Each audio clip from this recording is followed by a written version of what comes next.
जो आपका एक बेस तैयार करती है। और जब आपका बेस तैयार होगा, जैसे आपसे पूछा जाता है समाज क्या है, ठीक है, या आपसे पूछा जाता है विविधता क्या है, तो अगर आप उसकी एक पूरी अच्छी परिभाषा जानते होंगे, एक अच्छी डेफिनेशन जानते होंगे, तो आप हर स्तर पर उसको जान सकते हैं। जैसे हम लोग जब हमारे रिस्पेक्टिव टीचर सर से जो है एथिक्स पढ़ते हैं, तो उसमें दो तरीके की बात करते हैं। एक गुडनेस की बात करते हैं और एक बैडनेस की बात करते हैं। यानी कि जो एथिक्स एंड नीति का यानी कि जो नीति का पेपर होता है, जिसको रिस्पेक्टिव डीएम सर पढ़ाते हैं, उसके अंदर वो दो ही चीज़ें ढूंढने को तो कहते हैं, एक ढूंढो गुडनेस और दूसरी जो है वो ढूंढो बैडनेस। उसके अलावा वो आपको यहाँ पे छोटी छोटी बेसिक बातें जब बताते हैं, जैसे उन्होंने कहा कि पब्लिक क्या है, प्राइवेट क्या है, ये ऐसी चीज़ें हैं जो पता सबको है, लेकिन लिखने के लिए शब्द नहीं रह जाते दिमाग में। और यही एनसीईआरटी का मूल कारण होता है कि आपकी जो दिमाग की अप्रोच है और जो शब्द हैं वो आपको प्रदान करना, इसीलिए हम लोग एनसीईआरटी पढ़ते हैं। तो ये चीज़ समझ में। अब देखो एनसीईआरटी के अलग अलग जो भी पार्ट हैं, मैं उसके साथ आपको थोड़ा सा संविधान का परिचय इसलिए देता हुआ चलता हूँ क्योंकि आप में से कई बच्चे ऐसे भी हैं जो संविधान को जानते हैं। हम लोग अभी भले ही किसी अनुच्छेद के बहुत डीप यानी गहराई में ना जाएं, लेकिन उसके बावजूद भी एक आइडिया लेके चलते हैं कि अच्छा संविधान के इस अनुच्छेद में ये होगी वर्णन, ठीक है। तो आज हमारी ऑफिशियली तीसरी क्लास है। अभी तक हम लोगों ने पहले तो जो बच्चे नए उन्हें बता देता हूँ कि आईएएस का सिलेबस क्या होता है, एग्जाम में बैठने के लिए क्या क्राइटेरिया होता है, क्या आपकी योग्यता होती है, कितने अटेम्प्ट होते हैं, इन सब के बारे में डिस्कशन किया। और उसके बाद ये भी बताया था मैंने कि कैसे आपको नोट मेकिंग करनी है, कैसे आप कोई भी आप किसी बच्चे से पूछ लीजिएगा जो नए आए हैं कि किसी भी पेज को किस तरीके से टर्न करके मैंने नोट्स बनाने का तरीका बताया। उसके अलावा फिर मैंने आपको क्लास 6, 7, 8 की एनसीईआरटी खरीदने के लिए कहा। वो इसलिए कहा अटेंड कर लो या रिसीव कार्ड कर, अगर इंपॉर्टेंट हो तो आप अटेंड कर सकते हो, किसी घर से कोई फोन आए तो वो कभी भी जा सकता है बाहर बात करने, कोई ऐसी बात। ये शुरू करें। चलो फिर मैंने आपको ये बताया कि कक्षा 6, 7, 8 इन चीज़ों के अंदर जब हम एनसीईआरटी पढ़ते हैं तो मूल परिभाषाएं क्यों दी हुई हैं। साथ ही हम लोगों ने ये भी डिस्कशन किया था कि कक्षा 6 का पहला पार्ट जो है वो विविधता ही थी, ठीक है। अब आज हम आगे बढ़ते हैं कुछ चीज़ों के ऊपर, और आज हम ऑलमोस्ट ये समझिए कि कक्षा 6 की जो एनसीईआरटी है ये ख़त्म ही कर देंगे। आप सब लोग एनसीईआरटी लाए हैं, और अगर कुछ बच्चे एनसीईआरटी नहीं भी लाए हैं तो कोई दिक्कत नहीं है। अगर आप लोग ग्रुप में एक्टिव हैं तो मैं बुक या कुछ भी पीडीएफ शेयर करता रहता हूँ, लेकिन कोशिश कीजिए कि एनसीईआरटी खरीद लीजिए। मैं आपको कोई महंगी बुक खरीदने की राय कभी नहीं दूंगा, लेकिन 30, 35, 40, 50 रुपये की किताब आप लोग घर से चीनी और चावल ला के पैसे बचा के जोड़ ही सकते हैं। होता है ना कि 10 में से 1 बचा रख लिया, तो वैसे भी ले सकते हैं, ठीक है। अब चलो, अच्छा आप लोग ये बताइए कि जैसे आप सभी लोगों ने जो उत्तर लेखन किया, ठीक है, इसमें किस व्यक्ति को सबसे ज़्यादा समय लगा? वो ईमानदारी से एक बार बताया कि सर मेरे दिमाग में कोई ओपिनियन नहीं आया, बस मैंने लिख दिया। ऐसा कोई व्यक्ति है जिसको लगता है अपने आप में कि मुझे बहुत ज़्यादा समय लगा हो उत्तर लेखन में, या उत्तर लेखन मुझे आया ही नहीं? क्योंकि बहुत से बच्चों के जवाब ऐसे थे जब मैंने एनालिसिस करा, देखिए कुछ के उनके अपने विचारों में बेस्ड थे, और कुछ के इंटरनेट के माध्यम से थे, कुछ के मेरे नोट्स के माध्यम से, और कुछ के तो ऐसे माध्यम से थे कि उन्होंने लगा था कि मिनिस्ट्री आईएएस के निकाल के उसी में छाप दिया। लेकिन कोई दिक्कत नहीं, आप लोगों ने लिखा ये ज़रूरी है, अपने हाथों से उस चीज़ को लिखा, तो आपके दिमाग में 10% तो रही गया होगा ना लिखाई का। अब अगर कल कोई प्रश्न आ जाता है मुख्य परीक्षा में कि विविधता यानी कि डाइवर्सिटी के बारे में अपनी राय दें, तो आप लोग कम से कम आधे मार्क्स का या 1 मार्क्स का परिभाषा तो लिखा हो, एकदम पॉइंट ब्लैंक तो नहीं रहोगे ना कि वहाँ जाके ये सोचो अरे ये तो हमने कभी पढ़ा ही नहीं। तो इसीलिए एनसीईआरटी की फाउंडेशन और एनसीईआरटी हम पढ़ते हैं, ठीक है। और बाकी किसे लगाओ कि अरे वाह मेंस आंसर राइटिंग करी मैंने, ये तो बहुत ईजी है, बड़ा मज़ा आ रहा हो। एन्जॉय किया आप लोगों ने या नहीं? इतने थके हुए क्यों बोल रहे हो? फिर सुबह वाली क्लास ज़्यादा बोरिंग थी क्या? कहो यस सर। इतनी तेज मत बोलो, ठीक है। अब देखो आज हम दूसरा चैप्टर पढ़ते हैं, अपनी एनसीईआरटी का दूसरा पार्ट आप लोग ओपन कर लीजिए। अगर किसी के पास एनसीईआरटी नहीं है तो कोई दिक्कत की बात नहीं है, मैं बताता चलूँगा, ठीक है। एक पार्ट हम विविधता पूरा कर चुके हैं, और इससे हमने प्री के रिगार्डिंग यानी कि आपकी प्रारंभिक परीक्षा के अनुसार जाना था कि कैसे अनुच्छेद 14,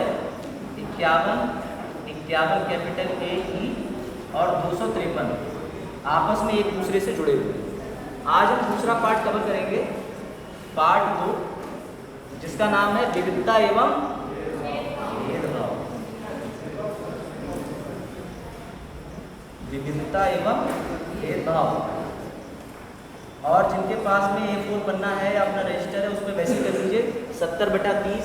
अगर ये A4 का एक पन्ना है तो आप A4 के पन्ने को मैं एक बार और बता दे रहा हूँ, इस पोजीशन में A4 पन्ना होता है, इसको ऐसे कर लो, एक लाइन यहाँ पे ड्रॉ कर लो। ये 70% पर जो आपका पेज बचेगा, यहाँ पे जो मैं बोलूँगा आपको होमवर्क दूंगा या लिखवाऊंगा, आप लोग वो नोट करेंगे और यहाँ पे आप लोग वो चीज़ें नोट करेंगे जो घर पे आपको डाउट आता है या कोई भी करेक्शन होगा यहाँ पे, ठीक है। तो उससे आपकी रफ कॉपी भी हो जाएगी और फिर उसके बाद जब घर जा करके आप कभी भी इस पत्रा को पूरा ऐसे करके खोलोगे तो अखबार के बराबर भी कॉपी बन जाएगी, तो पढ़ने में आसानी होगी, ठीक है। चलिए अब आ जाते हैं डाइवर्सिटी एंड डिस्क्रिमिनेशन पर, यानी कि विविधता एवं भेदभाव। अभी भी विविधता में किसी को कोई दिक्कत है? अभी भी विविधता में किसी को कोई दिक्कत है? किसी को ये ना पता हो कि डाइवर्सिटी क्या होता है? अगर ऐसा है और वो यहाँ पर्सनली नहीं भी कहना चाह रहा है, उसको हेजिटेशन लग रहा है, तो वो पर्सनली भी मुझे मैसेज कर सकता है, लेकिन हेजिटेशन निकालने की कोशिश किया करो, क्लास के अंदर एक्टिव रहा करो, ठीक है। जरूरी नहीं कि आप गलत बोलो या सही बोलो। अपने एनसीईआरटी में हिंदी वाले ओपन कर लेंगे विविधता एवं भेदभाव, इंग्लिश वाले ओपन कर लेंगे डाइवर्सिटी एंड डिस्क्रिमिनेशन। और आइए आज आप लोगों को मैं वो अप्रोच बताता हूँ जो यूपीएससी आप लोगों से चाहता है, लैंग्वेज चाहता है। क्योंकि हम लोग सोचते हैं अरे जितने भी कठिन शब्द हैं वो डाल दोगे तो आंसर राइटिंग के अंदर टीचर का दिमाग उस पर जाएगा, लेकिन ऐसा नहीं। कठिन चीज़ों को जितनी आसानी से आप लिख दोगे उतनी ही टीचर की अप्रोच और टीचर को कॉपी चेक करने में मज़ा आता है, ठीक है। शुरू करें। डाइवर्सिटी एंड डिस्क्रिमिनेशन घर जाके एनसीईआरटी पढ़ लिया करो, जैसे जो पार्ट यहाँ पे होता जा रहा है, ठीक है। अब ये बताइए, बहुत से बच्चे यहाँ बैठे हुए हैं, उसमें से किन्हीं दो बच्चों को खड़ा करता हूँ और आप सिचुएशन समझ जाएंगे क्या है, ठीक है।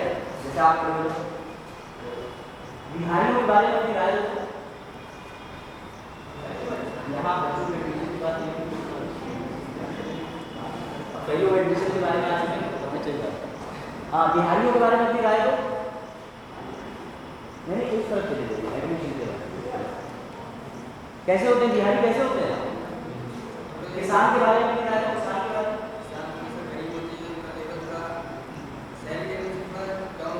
ठीक और ठीक है, ठीक है।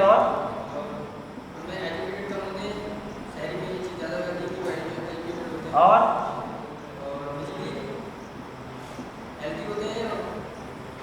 ठीक है, बैठे बैठे। अब बीच में से रो में आप खड़ी हो जाइए प्लीज, जो आपसे सीधा है कॉन्टेक्ट। हाँ, खड़ी हो जाइए। बिहारी कैसे होते हैं बिहारी? अच्छा कोई बात नहीं। अच्छा मुस्लिम्स कैसे होते हैं? उनसे तो बोलिए। बिल्कुल सही। और क्या आपको अपने से भिन्न उनमें क्या लगता है? अच्छा, क्या मुस्लिम्स नॉनवेज खाते हैं? ठीक, बैठिए। अब आप में से कोई खड़े हो जाइए, जैसे आप खड़े हो जाइए, ठीक है। ये बताओ, गांव की जो ज़िंदगी होती है वो ज़्यादा आरामदेह है या शहर की ज़िंदगी ज़्यादा आरामदेह है?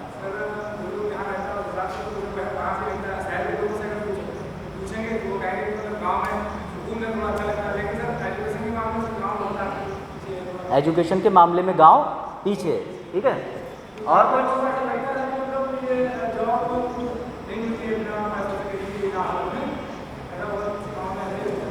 ठीक है। और वजाहत खड़े हो जाइए।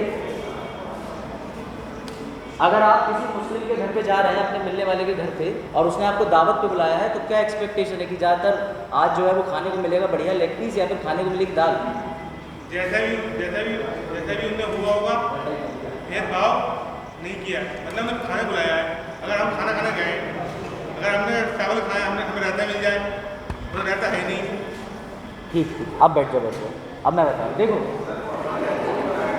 खड़े होके थोड़ा जोर से। हाँ,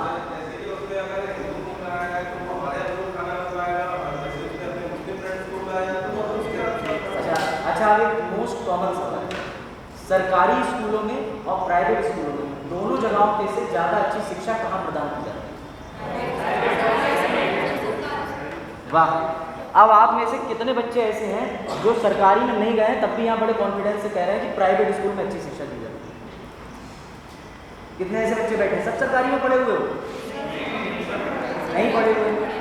यही मैं आपको बताना चाहता हूँ कि भेदभाव से पहले, इस भेदभाव से पहले एक परिस्थिति होती है जो आपके एनसीईआरटी में लिखी हुई है, उसको कहते हैं पूर्वाग्रह। उसको कहते हैं पूर्वाग्रह। इंग्लिश वालों प्रीजुडिस, अगर ये नहीं दिख रहा हो तो बता दीजिए, ऊपर लिख दो, इसको बोलते हैं प्रीजुडिस और हिंदी में बोलते हैं पूर्वाग्रह। देखो, जब भी किसी चीज के बारे में आपने अपने मस्तिष्क में, सोच में एक विचार बना के रखा होता है, विचार, मेरी बातों पे गौर करना, क्योंकि यूपीएससी का आंसर राइटिंग जब मैं होमवर्क में दूंगा आपको, तो फिर यहाँ पे विचार और करने दोनों में अंतर आ जाएगा, इसलिए बहुत ध्यान से शब्दों को सुनना। जब भी आप किसी चीज के बारे में अपनी राय बना लेते हैं और उसको मस्तिष्क में रखते हैं, तब वह कहलाता है पूर्व ग्रह। पूर्व का मतलब होता है पहले से, अनुमान लगाना। जैसे अगर मैं आपसे कहूँ कि एरोप्लेन से जाना या ट्रेन से जाना, आपको किस में ज़्यादा मज़ा आएगा, तो भले ही आप जो है ट्रेन का सफ़र कर चुके हैं, एरोप्लेन का नहीं है, तो आप पहले से अनुमान लगाएंगे सर ऊंचाई पे डर भी लगता होगा, अच्छा भी लगता होगा, सफ़र महंगा भी होगा, ये चीज़ होती है, इसी को पूर्व अनुमान कहते हैं। और भारत में दिक्कत क्या है कि आज भी हम लोग प्रीजुडिस यानी कि पूर्वग्रह करते हैं।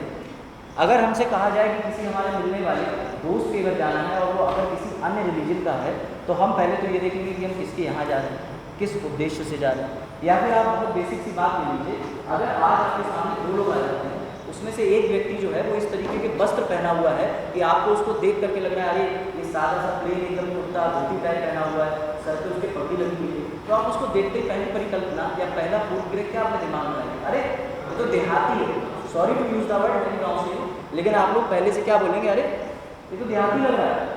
और आप में से कोई अपेक्षा करेगा ही नहीं अंग्रेजी बोल दे, कोई अपेक्षा करेगा, तो उसी को पूर्वग्रह कहते हैं, उसी को प्रेजुडिस कहते हैं। और जब आप अपनी राय के, अपने मस्तिष्क में सोच के हिसाब से किसी के साथ में अंतर्कृत में कर देते हो, तब जाके बन जाता है भेदभाव। इसका मैं आपको उदाहरण देता हूँ। डॉक्टर भीमराव अम्बेडकर की स्टोरी जो आपकी एनसीईआरटी की किताब में लिखी हुई है, ये सारे शब्द जो मैं आपको बता रहा हूँ ये आपकी पुस्तक में है, कहीं अलग से रॉकेट साइंस मैंने नहीं सीखा, ठीक है, बस ठीक है। अब आगे होता क्या है कि भीमराव अम्बेडकर का जन्म 1891 में महाराष्ट्र में हुआ होता है, ठीक है। स्टेशन वाला इंसिडेंट बता रहा हूँ, बच्चों ने पढ़ा दी कोरेगांव, ठीक है, लेकिन और लोगों को भी बताता हूँ तो उन्हें पता चलेगा कि भेदभाव की श्रेणी होती क्या है, ठीक है। आगे बढ़ते हैं।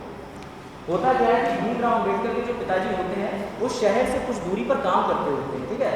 तो इनके जो बी आर अम्बेडकर जी होते हैं ये अपने भाइयों के साथ और अपने कजन्स के साथ प्लान बनाते हैं कि चलो हम अपने पिताजी को चल के सरप्राइज़ करते हैं, और जाकर के अचानक उनको मिलते हैं, कितनी खुशी होगी उनको। तो प्लान बनाया जाता है, स्टेशन से ट्रेन पकड़ी जाती है, टिकट लिया जाता है, लेकिन जब ये लोग स्टेशन पे उतरते हैं तो सबसे बड़ी दिक्कत ये आती है कि जो जगह कोरेगांव होता है कुछ दूरी पे होता है।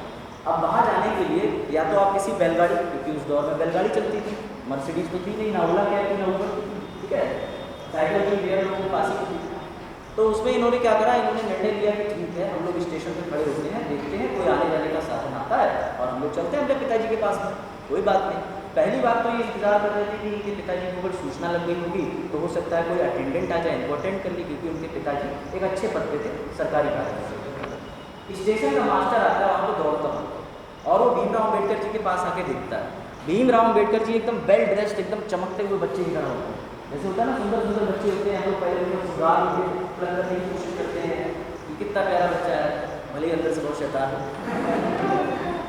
तो क्या होता है कि भाई भीमराव अम्बेडकर जी खड़े हुए होते हैं, स्टेशन मास्टर आता है और बड़े आदर और सम्मान के साथ उनसे कहता है कि बच्चों कहाँ जाना है, क्या दिक्कत हो रही है।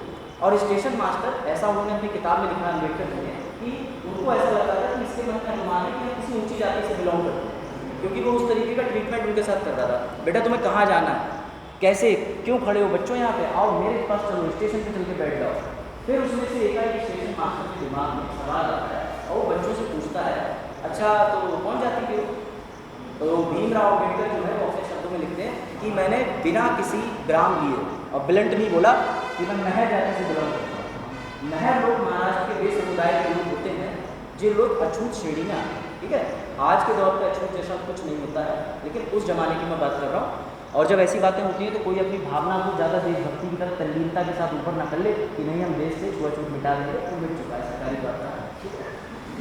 अब उसके बाद आगे बढ़ते हैं। तो क्या हुआ कि भीमराव अम्बेडकर जी ने जब अपनी कास्ट उसको बताई तो वो उनको छोड़ करके तुरंत ही अपने स्टेशन में चला गया, पता नहीं क्या मन में बड़बड़ाता हुआ, अरे ये मैंने किससे बात करनी है, ये मैंने किसको देख लिया, कोई बात नहीं। स्टेशन मास्टर को पता नहीं क्या महसूस होता है, आधे घंटे में समय बीत जाता है, तो वापस से आता है बच्चों के पास और बच्चों से आके पूछता है तो तुमने क्या निर्णय लिया है, क्या तुम मेरे इस स्टेशन को यहीं खड़े खड़े धंधा करते रहोगे या ये स्टेशन से जाओगे भी। तो बच्चे कहते हैं हमने ये निर्णय लिया है कि कोरे गांव के लिए अगर हमें कोई वाहन मिलता है तो ठीक, वरना पैदल ही चले जाएंगे, देखी जाएगी तो कितनी दूर होगा। तब उनको ये जानकारी मिलती है भाई ठीक है जाओ बैलगाड़ी उस तरफ मिलती है।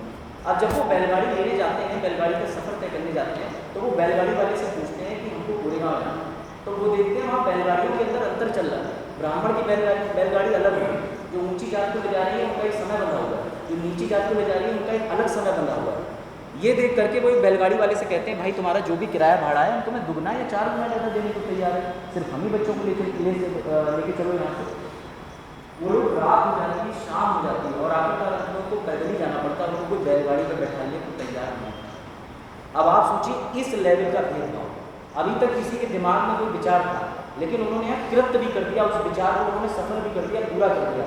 इसी को भेदभाव कहते, ये उन्होंने अपनी किताब में दर्शाया। और ऐसी दूसरी अंतर्राष्ट्रीय घटना भी मैं आपको बताता हूँ। नेल्सन मंडेला का नाम सुना? नेल्सन मंडेला का नाम सुना?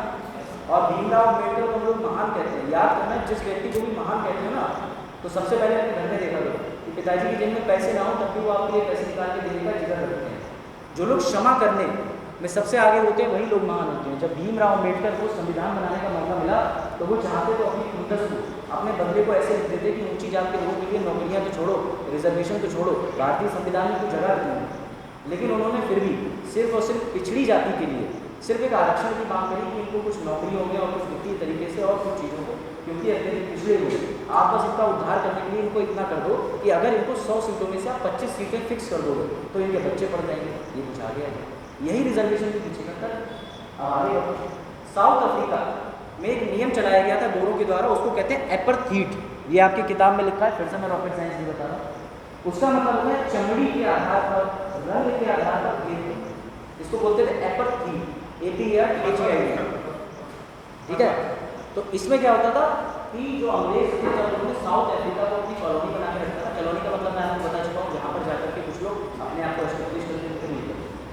तो साउथ अफ्रीका के अंदर उन्होंने, पता है आपको, अस्पताल, एम्बुलेंस, घर, यहाँ तक कि बस स्टैंड पे खड़े होने के लिए बस स्टैंड का एक अलग गेट तक बना रखा था, एक अलग बस चला रखी थी और एक एम्बुलेंस से लेके हर चीज़ रखी थी। जहाँ पे जो काले लोग थे वो सिर्फ किसी में उनको ना अच्छी, और सिर्फ जो बुरे लोग हैं वो अलग जाएंगे, काले लोग अलग। ना तो उनको अच्छी जगहों पर ज़मीन लेने की सुविधा प्रदान करी गई थी, ना तो अच्छी जगहों पर उनके बच्चे पढ़ते थे। ये स्थिति थी अंतर्राष्ट्रीय स्तर पर। फिर जब 1994 में, ठीक है, जब साउथ अफ्रीका एक गणतंत्र बना, एक रिपब्लिक बना जैसे भारत बना, तब उसके बाद भी आप महानता देखिए नेल्सन मंडेला की, कि उन्होंने इस चमड़ी विरोधी कानून को खत्म किया। और वो चाहते तो साउथ अफ्रीका के अंदर भी कोई एक ऐसा नियम ले आते हैं, लेकिन उन्होंने पता है क्या कहा, उन्होंने कहा कि अगर हम भी इनके जैसा करेंगे तो हमने और इनमें भिन्नता ही करेंगे। तो ये होता है डिस्क्रिमिनेशन।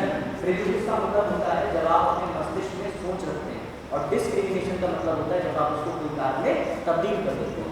अब हमारे भारतीय संविधान में प्रेजुडिस को तो नहीं रोका गया है, ये बात फिर से गौर करना, लेकिन भेदभाव को रोका गया।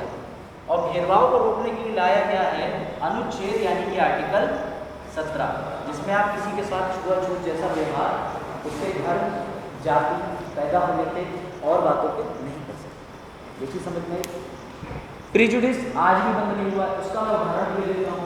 अभी आपसे थोड़ी देर पहले मैंने पूछा कि प्राइवेट स्कूल और सरकारी स्कूल वाली है, बिहारी के बारे में है।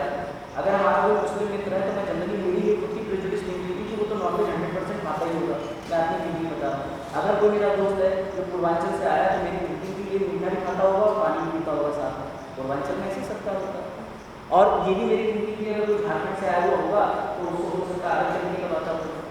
आज भी हमारी थिंकिंग है कि जहाँ पर जनजाति के लोग रहते हैं, जो लोग पर्यावरण, जंगल, इनके ज़्यादा समीप रहते हैं, वो वस्त्र नहीं पहनते थे, झाड़ियों की पत्तियों से काम चलाते हुए, तो ऐसे हमारे दिमाग में प्रेजुडिस होती है।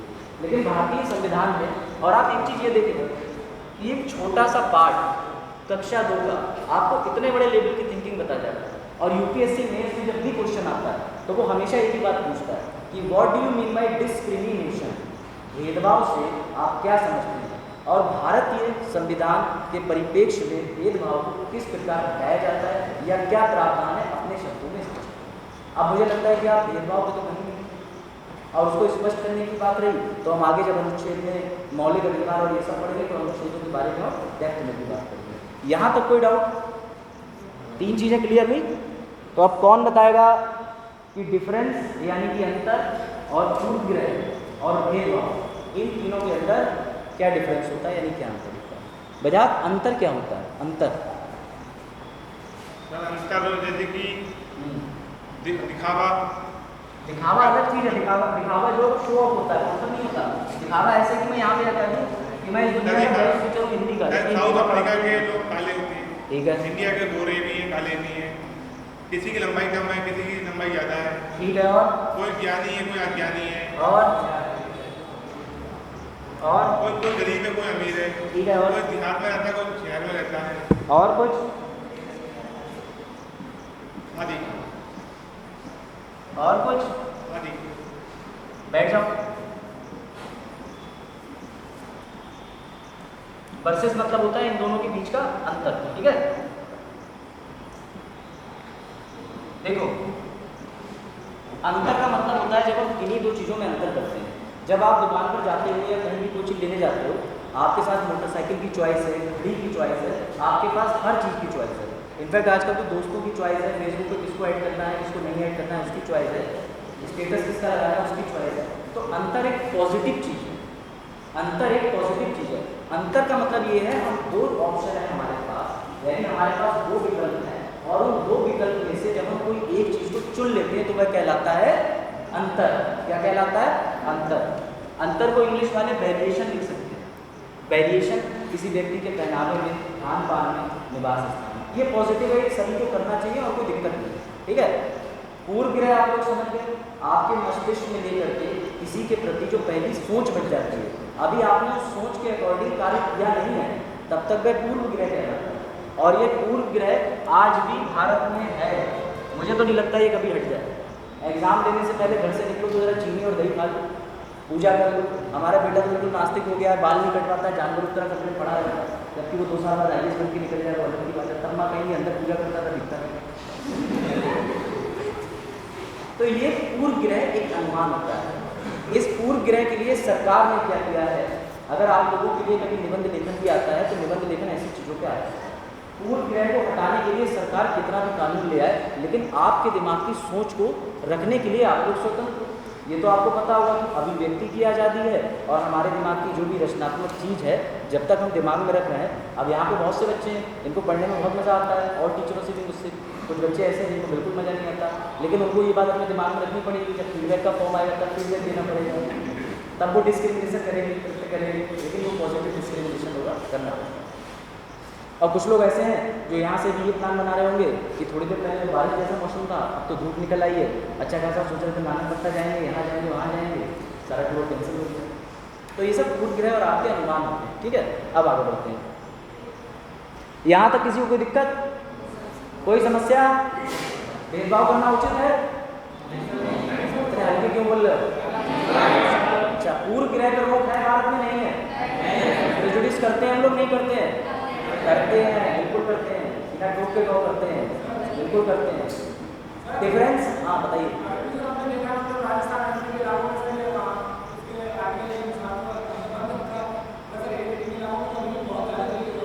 बिल्कुल होता है,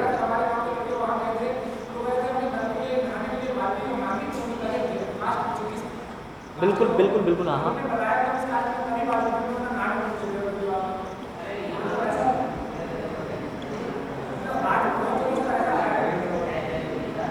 इन दोनों में से कौन से राज्य ऐसा है जिसको बीमारू राज्य कहा जाता है? बीमारू राज्य किसे कहते हैं? बिहार को कहते हैं। ये अंतर है, ये भेदभाव नहीं, ये याद रखना। अंतर में और पूर्वग्रह और भेदभाव में एक डिफरेंस को बताना चाहता हूँ, कुछ चीज़ आप समझ लो। ठीक है, अब आगे बढ़ते हैं। अब अपनी बुक पे जरा ध्यान दो, आपके पहले पेज पे लिखा हुआ है जो सेकंड चैप्टर है कि भारत के अंदर 1600 भाषाएं बोली जाती हैं, 8 प्रकार की जातियाँ रहती हैं और पता नहीं विभिन्न श्रेणी के अखबार आते हैं और तमाम चीज़ें आती हैं। ठीक है, यानी इस पार्ट के कहने का मतलब है कि डाइवर्सिटी जो है, विविधता जो है, वो भारत में हर कोने पे विराजमान है। इस बात से आप भी सहमत हो? अभी हम थोड़ी दूर जो है क्या कहते हैं, ये आपका गौनिया चौराहे से और अंदर के लिए निकल जाए तो ग्रामीण परिवेश शुरू हो जाता है। थोड़ा बाहर आ जाए, मतलब मैं जिस कॉलोनी में रहता हूँ उसके पीछे जो है वो गाँव की बत्ती आती है और मेरे घर पर शहर की बत्ती आती है। आप सोचिए कि इतनी भिन्नता है, जबकि एरिया पीलीभीत का ही लगता है। ठीक है, अब उसमें आप आइए, देखिए हेडिंग पड़ी होगी, एक बॉक्स बना होगा, बॉक्स को डब्बा कहते हैं, एक डब्बा बना होगा, देखिए उसमें पूर्वग्रह लिखा हुआ होगा, नीचे लिखा होगा रूरल पीपल यानी कि ग्रामीण लोग, उसके नीचे लिखा होगा अर्बन लोग। लिखा है आप सभी के, जिसके पास किताब है आप उसमें देख सकते हैं, और किताब नहीं है उसके पास वो मुझे देख सकते हैं। अरे मतलब किताब नहीं तो मोबाइल में देख लो। ये बॉक्स आप अपने आप घर पे जाके प्लीज़ इसको ज़रूर देखिएगा। इसमें ये बताया कि ग्रामीण और शहरी लोगों के बारे में हमारी मानसिकता क्या होती, कुछ प्रश्न पूछे गए। प्रिजुडिस समझने में आई थिंक आपको कोई दिक्कत नहीं होनी चाहिए। और हाँ, मैं ये बता रहा था कि सरकार किस तरीके से हमारी सोच को बदलने की कोशिश कर रही है। तो आप लोग ये देखते हैं बेटी पढ़ाओ बेटी बचाओ क्या है, हमारी सोच बदलने की कोशिश है, सोच बदलने की कोशिश है। नुक्कड़ नाटक पूर्वग्रह की जो सोच है उसको बदलने की कोशिश है।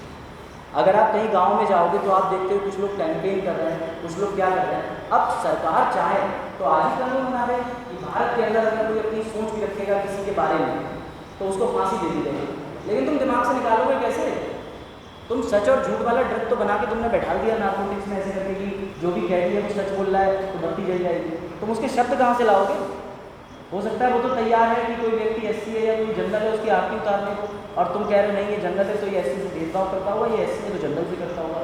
तो विचारों की अभिव्यक्ति को जानने का सरकार के पास कोई तरीका ही नहीं है, कोई टेस्ट भी नहीं है। तो सरकार कहती है कि हमारी कोशिश है कि हम कैंपेन चला करके और विभिन्न तरीकों से चला करके लोगों के मस्तिष्क में जो पूर्वग्रह है उसको हटाने का प्रयास जारी करें। बेटी बढ़िया होती है या बेटा बढ़िया होता है, ये भी एक ऐसी स्पीच भारत में चलती है, जबकि अब तो दोनों ही खराब है, दोनों ही अच्छे हैं। रोटी दे जाए तो बेटी भी बढ़िया है, जो रोटी ना दे जाए वो बेटा भी खराब है ना, नॉर्मल सी बात। अब आगे बढ़ते हैं। हाँ, नुक्कड़ नाटक का कंसेप्ट ये होता है, अगर आप लोगों के बीच में किसी दिन छुट्टी पड़ेगी तो हम लोग यहाँ से बाकायदा प्लानिंग करेंगे, और संविधान के तहत नुक्कड़ नाटक का अर्थ ये होता है कि आप में से कुछ लोगों को किरदार नहीं मिला है। जैसे आपको एक गांव का व्यक्ति बना दिया, एक शहर का, और आप वहाँ पर एक्टिंग कर रहे हैं लोगों के समझ। तो अगर आप लोगों के अभी यहाँ पे करीब करीब एनसीईआरटी जब हमारी खत्म हो जाएगी तो मैं सबसे रिक्वेस्ट करूँगा कि आसपास के गांव में आप लोगों को विजिट कराया जाए, और थोड़ा सा गाड़ी या जैसे भी हम लोग चल पाए तो वहाँ पर हम लोग जो है एक नुक्कड़ नाटक परफॉर्म करेंगे। अगर आप लोगों की राय होगी तब, कोई ज़बरदस्ती नहीं है, अभी जीवन ही नाटक, ठीक है, आराम से जी। हाँ देखिए, एनएसएस कैंप है, स्काउट में है, क्योंकि आज देखिए अब आप लोग यहाँ पे जो है वो अभ्युदय के स्टूडेंट नहीं है, पीलीभीत के प्रतिनिधि भी हैं, और फिर मेरे स्टूडेंट हैं। जो चीज़ें मैंने जीवन में सीखी हैं और जो यूपीएससी में काम आती हैं वो तो मैं आपको ज़रूर सिखाऊंगा। मैं आपको ये तो नहीं कह रहा कि किसी दिन मोटरसाइकिल चलाना जो है कैसे चलाते हैं वो यहाँ ले चलूँगा, सबको सिखाऊंगा, लेकिन कैंपेन तो करने चल ही सकते हो, वो भी घर से परमिशन लेके क्लास टाइम में, ठीक है। अच्छा, अब एक चीज़ और आ जाती है जिसको हम बोलते हैं स्टीरियोटाइप, ये भी समझिए। स्टीरियोटाइप का मतलब होता है, बताओ क्या होता है? बिल्कुल सही।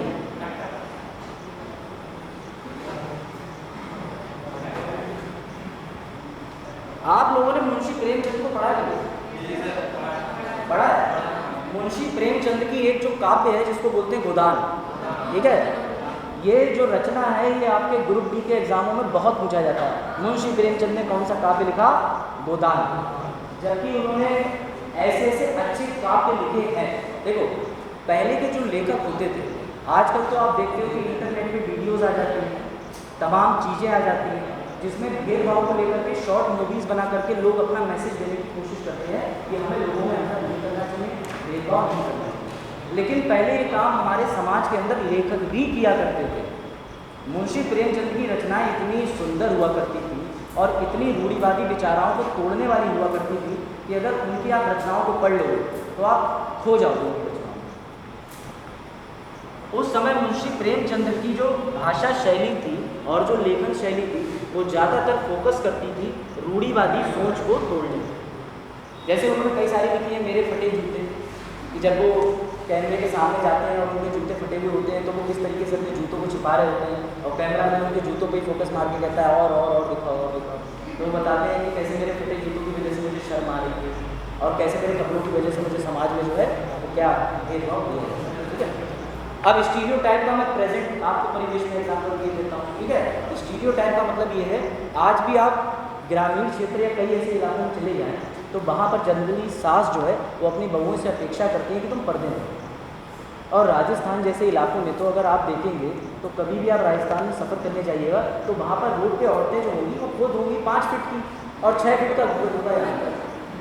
और इनफैक्ट ये मेरा आंखों देखा वर्णन है, मैंने ये देखा है कि वो बिल्कुल स्ट्रेट अभी मटका लेके चल रही है, उनको पता नहीं गड्ढा दिख रहा है या याद हो गया कि वो उसी घूंघट पर गड्ढा है स्किप कर देते हैं।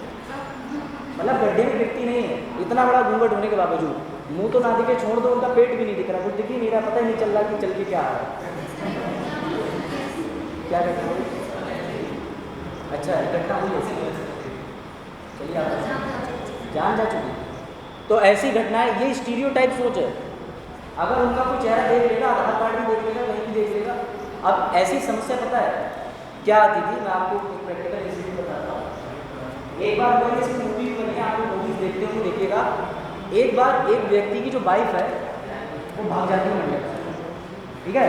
अब उसको किसी ने देखा नहीं होता, जिस फोटो में उसके मिलते हैं उसमें इतना बड़ा घूंघट होता है। अब वो पुलिस के पास लेके जाते हैं, पुलिस घूंघट में देखती कहती है कैसे घूंघट, जो घूंघट वाली आ रही है वो सारी एक ही जैसी तो लगेगी। तो मेरे कहने का आपको ये है कि स्टीरियोटाइप सोच को हमें आज के युग में बदलना चाहिए। और कोई भी परीक्षा है जो ऐसी लेवल की होती है, अरे क्या डिस्कशन हो रहा है वजाहत, कोई ज़रूरी बात तो नहीं है? अच्छा गुड।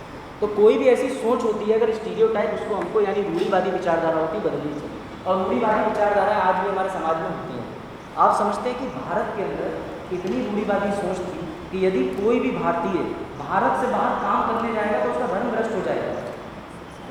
जब आप आधुनिक भारत पढ़ेंगे या प्राचीन भारत आपने पढ़ा होगा तो उसके अंदर बोलते थे वाइट मैन बर्डन और कर्ज थ्योरी।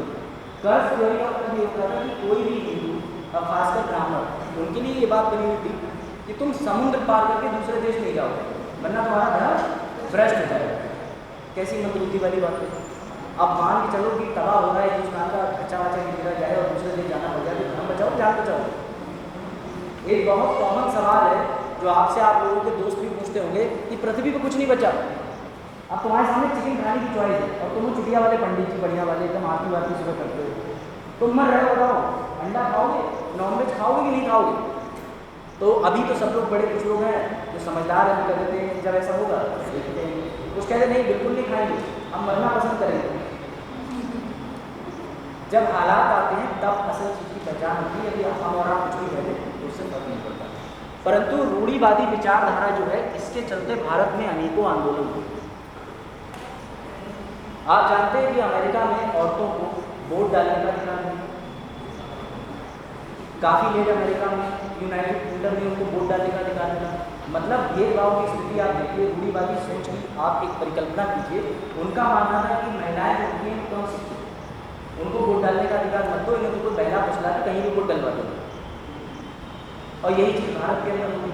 जब भारत में वोट इंट्रोड्यूस करे गए तो पहले वोट डालने के मानक ये थे कि जिसके पास संपत्ति होगी, जो पढ़ा लिखा होगा, सिर्फ वही वोट डाल सकता है, उसके अतिरिक्त किसी को भी वोट डालने का अधिकार नहीं है। मलाला यूसुफजई के बारे में सुना है? कौन थी? नोबेल प्राइज तो जीता था, गोली भी तो खाई थी, वो भूल गए? बहुत बढ़िया। अब मुझे आप लोग अपनी बुद्धि से बताना कि उन्होंने अंतर पे जोर दिया था, पूर्वग्रह पे दिया था, भेदभाव पे दिया था या रूढ़िवादी पे जोर दिया था? इसीलिए उनको जब नोबेल प्राइज मिला है तो उसमें सुनहरे अक्षरों में लिखा है कि she has break all the shackles of, she has break, उन्होंने तोड़ी हैं सभी जंजीरें। किसकी जंजीरें? ऑफ स्टीरियोटाइप, रूढ़िवादिता की। And we are wishing her a very best future, और हम उसे शुभकामनाएं देते हैं अति अत्यधिक अच्छे उज्जवल भविष्य की। इसीलिए उसको नोबेल प्राइज रेगुलर वाला नहीं मिला जो आप सोचते हैं कि नोबेल प्राइज हर साल दिया जाता है।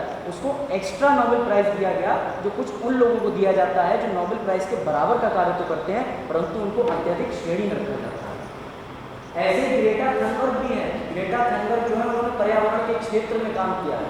स्वीडन के पार्लियामेंट सांसद भवन के बाहर जाके खड़ी हो गई, बोली तुम लोग पेड़ काट डाल रहे हो, तुम्हें काट डालें। बोली तुम लोग पेड़ काट रहे हो, तुम्हें काट डालें। तो वहाँ पे लोग आ गए, मीडिया वाले से चल आपको पता ही है कि भले कैमरा बंद हो गया, जी आप क्यों पेड़ काटना चाहते हैं? क्योंकि पेड़ काट देंगे तो ऑक्सीजन नहीं मिलेगी, ऑक्सीजन नहीं मिलेगी तो बारिश नहीं आएगी, बारिश नहीं आएगी तो कैसे करोगे? तो ग्रेटा थनबर्ग को मिला। और यही घटना मलाला यूसुफजई के साथ हुई थी। उनके साथ ये हुई थी कि उन्होंने कहा था कि हमें शिक्षा दो। तो आपको पता है कि हमारे प्यारे शांतिप्रद और सुंदर देश पाकिस्तान के लोग कितने अच्छे हैं, ठीक है, वहाँ पे सारी चीज़ें कितने अच्छे से होती हैं।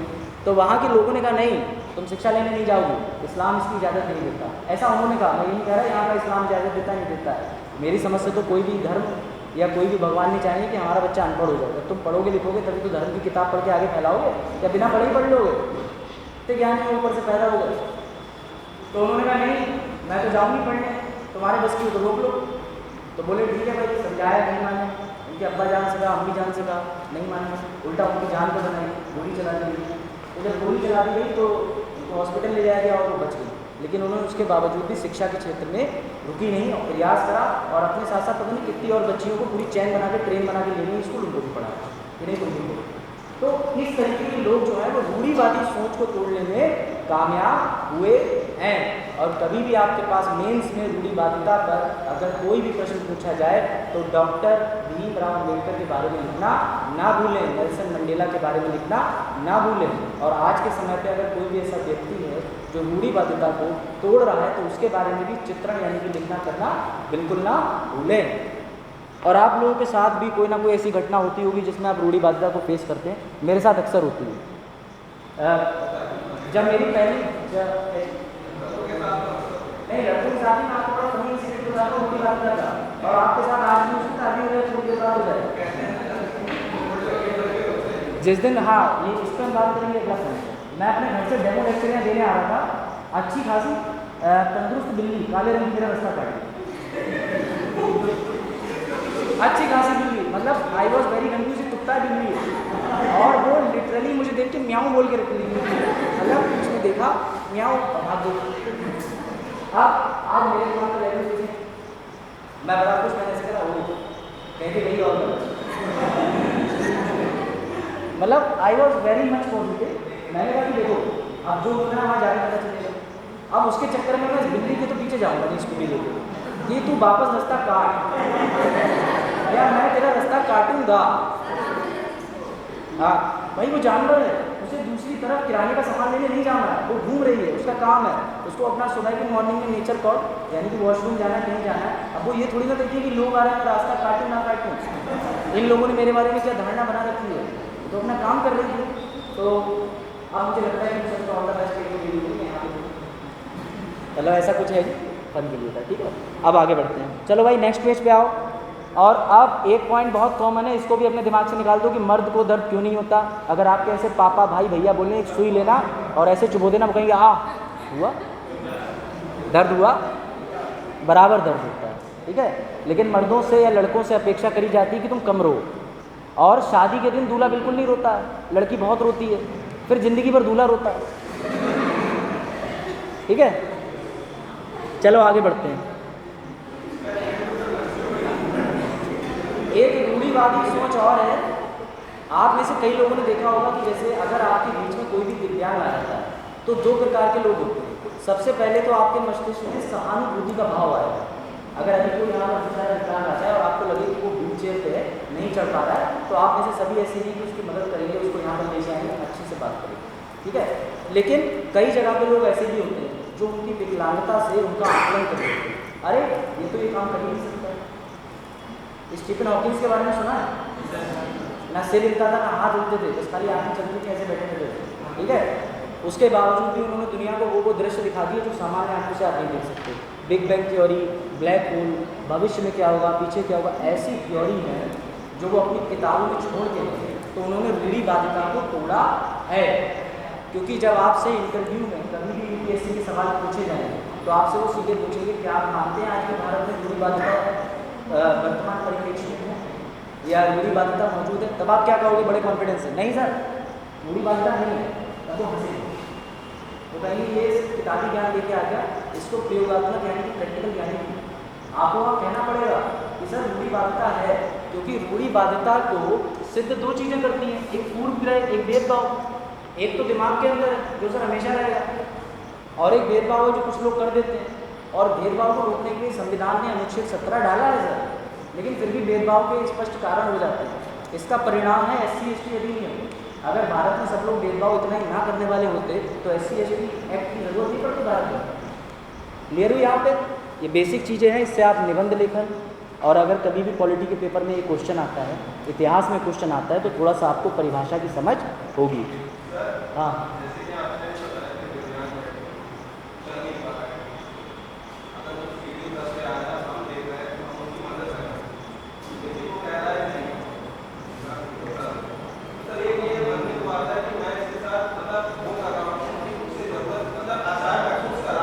बोलते रहो फिर।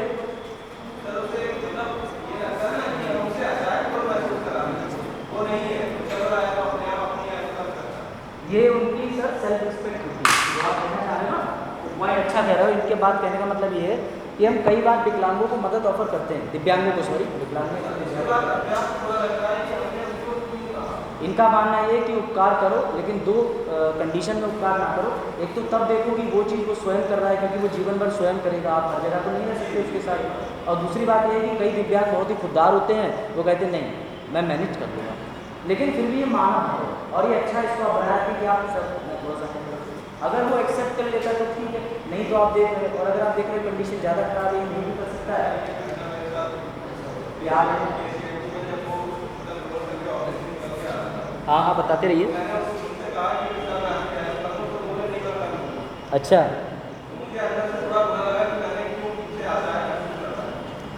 देखो, मेरा तो राय आपको यही रहेगी कि आप कोशिश हमेशा करो। अगर वो लोग मदद नहीं लेते, उनका स्वाभिमान है, इस बात को कभी कोई बुरा भी ना माने। कोई बात नहीं, दिमाग में रखो, प्रेजुडिस है आपके पास, लेकिन कृत्य शो ना करना, डिस्क्रिमिनेशन ना करना। अच्छा मतलब हेल्प करना नहीं छोड़ सकते ऐसे एक इंसिडेंट पे। इन्होंने पॉजिटिव अप्रोच दिया, ये बढ़िया। यहाँ तक कोई दिक्कत? पानी वानी पी लो, हम भी पी लें, 1 मिनट का ब्रेक ले लेते हैं, ठीक है? यहाँ तक कोई डाउट हो, किसी को लग रहा हो नहीं सर भेदभाव करना चाहिए, किसी को कुछ लग रहा हो, तो 2 मिनट का ब्रेक है, इसको पॉज कर दीजिए, पानी पी लीजिए।